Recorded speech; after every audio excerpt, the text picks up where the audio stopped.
ස්තුතියි කියන වචනේ නැහැ. මේක අද පටන් ගමු. පොඩි මම මේ වගේ ජීවිතවලට දෙයක් දෙන්න හදන්නේ මුළු රටටම වැරදිච්ච දෙයක්. අපි ඒව හදාගෙන යන මොකද හෙට දවස ඔයාලගේ.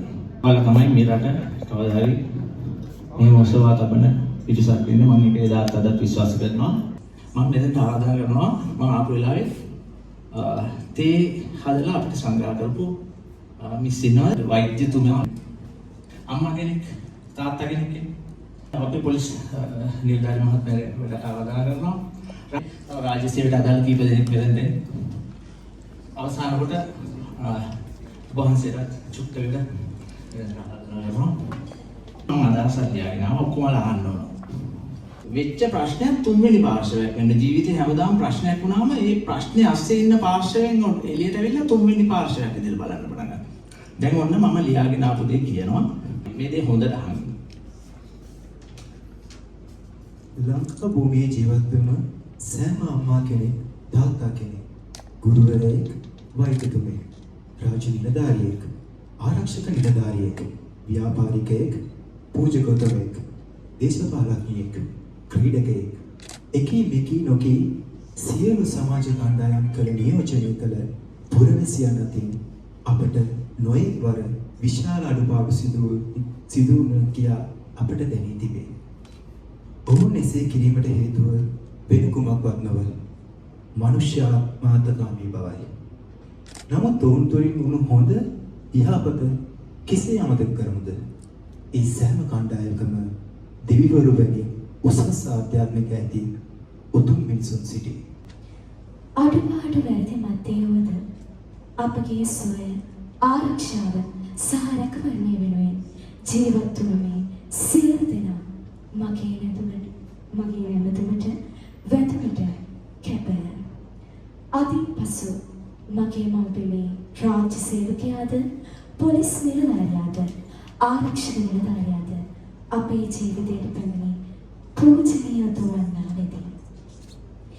කවර කලක මනුෂ්‍යයන් අතර පවකාර අසරණ දරුණු තිරිසන් මිනිසුන් වාසය කරද එවැනි අයගෙන් වියකී මහා අනතුරු ගණනාවකින් අප මුදවා ගන්නට අප සුවපත් කරන්නට බෝධිසත්ව ගුණ ඇතිව ශුද්ධ වූ ගුණ ඇතිව උතුම් මිනිසුන් අප අතර වාසය කළ බැවින් මම සැමදා වැඩිහිටියන්ගේ දෙපා නැමද ස්තුතිවන්ත වෙමි.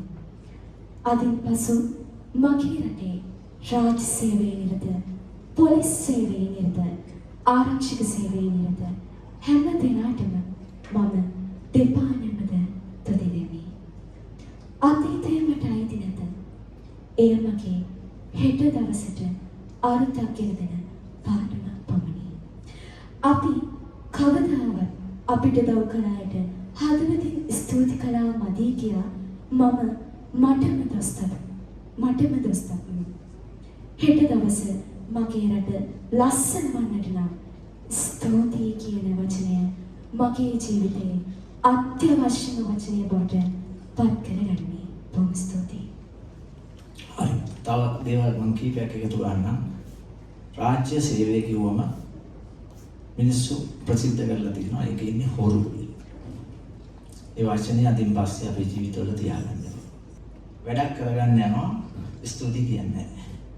හැබැයි සමහර වෙලාවට ලොකු වාහනයකින් යන කෙනාගේ තියෙනවා ඒගොල්ලන්ට වැඩ ටික කරලා දෙනවා ඉක්මනට කියලා සමාජයේ චෝදනාවක් තියෙනවා.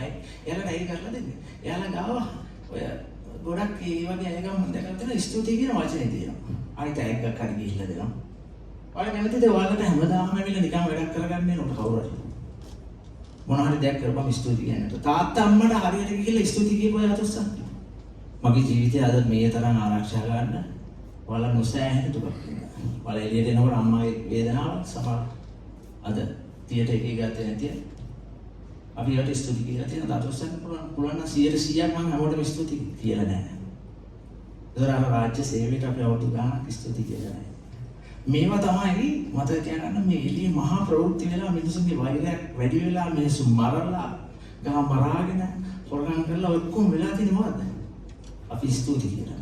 අවුරුදු ගාන අපි ඔය 70 වසරක ලොකු ප්‍රශ්නයක් තියෙනවා අපිට කියනවානේ 70 වසර නෑ අපි ස්තුති කියලා. මම කතා කරන්නේ ඔයාලට. මෙතන මම සියලු දෙනාටම කියනවා මම අධ්‍යාත්මයට වචනයක් කතා කරන්නේ. පෞද්ගලික කිසිම දෙයක් අදාළක් නැහැ. ඒ නිසා මේ පණිවිඩය අධ්‍යාත්මයට අරන් ඔයාලා මේ පණිවිඩය ගිහිල්ලා පතුරන්න. පොලිසිය මහත්තුරු ඔයාලා පාර පයිද්දි ට්‍රැෆික් කරන පොලිසිය මහත්තුරු දැකලා තියෙන අය කවුද ඔයාලා පාසල් ගාව? කියන්නේ දැකලා තියෙනවද? ඒ මාමට ගිහිල්ලා කවදා හරි ස්තුතියි කියලා තියෙනවා. ස්තුතියි මාමා අපව බේරුවට. කී දෙනෙක් උතන මැරෙන්න හරි වාහනයක යට වෙන්න පුළුවන්ද පොලිස් මාමන්න නිහම හිටියට? කියන්නේ. අදින් පස්සේ පොරොන්දු වෙනවාද එහෙම ගිහිල්ලා ස්තුතියි කියලා ගෙදර යනවා කියලා? අයම පොරොන්දු වෙන කෙනෙක් අතොස්සන්. ජීවිතේට වාසනාව ඉන්න ගන්නේ එදාට පස්සේ. අදින් පස්සේ සිකියුරිටි මාමටයි පොලිස් මාමගෙන් දැක්කොත් ස්තුතියි අපිව බේරගත්තට කියලා යන්න පුළුවන් කෙනෙක් ඉන්නවා. අඩුම තරමේ thank you. ඔය වචනේ තියාගන්න ජීවිතේ. තවද දෙයක් මම කියන්නම්. ඔයාලා ඇවිල්ලා හදවතින් තමාට මේ අයගෙන් සේවයක් වුණා මම අද ගිහිල්ලා ස්තුතියක් කියනවා කියලා හදවතට දැනෙන්න පිරිසක්. මේක හදවතින් ඇවිල්ලා ඔයාලා ස්වාමීන් වහන්සේගෙන් පටන් ගන්න මේ සියලු දෙනාටම ස්තුතියි කියන වචනේ කියලා අද අපි ජීවිතේ පටන් ගමු. මේ ඔයාලා නියෝජනය කරනවා. අපේ ජීවිතවලට ගොඩ දෙනෙක් කැප වෙලා තියෙනවා, ගොඩක් අය මැරිලා තියෙනවා. මම තව එක අන්තිම උදාහරණයක් කියන්නම්. 2003 මම ක්ලීටස් මෙන්ඩිස් කියන අංගදරයෙක් එතුමා දේශපාලනයට සම්බන්ධ වෙච්ච කාලේ මම එතුමා එක්ක යනවා මොකද එතුමාට රැයට නිින්ද යනවා. ඒකට වාහනේ මම ඩ්‍රයිව් කරගෙන යනවා මාව ගිහිල්ලා එතුමා නල්ලිලියු කලාකරු ඉස්සර හඳුන්වා දෙනවා මේ හොඳ දක්ෂයෙක් මටත් ඒක ලොකු වැදගත්කමක් තියෙන නිසා මං ගියා. කොහොම යද්දි චන්ද්‍රිකා බණ්ඩාරනායක කුමාරතුංගගේ ජනපතිනිය වෙච්ච කාලේ බෝම්බයක් පිටුරුවා LTT සංවිධානයේ. ඒ බෝම්බෙදී ජී.එල්. පීරිස් මහත්මයාට දාරුණුවට අසලිය වැදුණා. ක්ලීටස් මෙන්ඩිස් මහත්මයා මේ රෝහලේදී ඒ රෝහල මේ බොරැල්ලේ රෝහලට යද්දී විශාල මලකඳන් පිරිසක් විශාල ගොඩක් ලෙඩ වෙලා අසනීප ඒ කියන්නේ මේ බෝම්බෙ තුවාල වෙලා වැටිලා ඉන්නකොට ට්‍රොලියක් නැති වුණා මේ මෙතිතුමා වගේ. මේ එක ට්‍රොලියක් දුන්නේ හමුදා නිලධාරීවරු. යාකෝ මට ඉච්චර අමාරුවක් නෑ සර් මේ සර් දාගෙන යන්න කියලා බැස්සා. ක්ලීටස් මෙන්ඩිස් මහත්තයා කියනවා ජී.එල්. පීරිස් මහත්මයා දිවිහිලා ඇතුළට දාලා ආයෙනකොට හමුදා නිලධාරීන් දෙන්නේ එක ඊට පස්සේ ක්ලීටස් මෙන්ඩිස් මහත්තයා ඇවිල්ලා ටෙලිෆෝන් එකකින් ගෙවල් වලට කෝල් කරන්න කියලා ඔක්කොටම ටෙලිෆෝන් නම්බරේ දෙනකොට එක හමුදා නිලධාරී ආපහු කියලා තියෙනවා මට ඕනේ නෑ මේ අනිත් අය නැතිවට දෙන්න. එන්න හමුදාවේ කැපෙයි.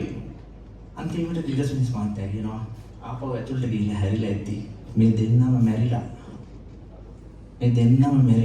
එතන මේ තරමට කැෂුවලිටි වැඩි, තුවාල වෙච්ච පිරිස වැඩි.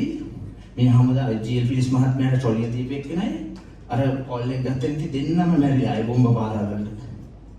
මේක තමයි හමුදාවේ කැපෙන්නේ. මේ අපි ඔක්කොම ණයයි. අපි ඔක්කොම hina වෙලා මේ සතුටින් මේ ගෙවනවට මත තියාගන්න ණයයි. මේවා ගෙව්වේ නැත්තම් මෙයාත් මේ මත තියාගන්න. මේවා හරියට පේ කරලා ගියේ නැත්තම් ගත්ත දේවල් එන ආත්මේ සත්තු වෙලා ඉන්න වෙනවා. මේවා ගෙවන්න වෙනවා. ಜಾති ගෙවන්න වෙනවා. තව මිනිස්සුන්ට ණය තියාගෙන මැරෙන්න එපා. ඔන්න ඔබ ඔයාලා ජීවිතේ හැමෝම ගෙනියන්න ඕන. මම කාටවත් ණයක් තියාගන්නේ නැහැ. මට උදව්වක් කළොත් මම දානනවල ස්තුතියි කියනවා. හරි දැන් ඔයාලා ඇවිල්ලා හදවතින් මේ අධ්‍යාපන ශ්‍රේෂ්ඨ වෙනින් දරුවෝ වෙනින් හදවතින් මේ ඔක්කොමලට ස්තුතියි කියලා වඳින්න.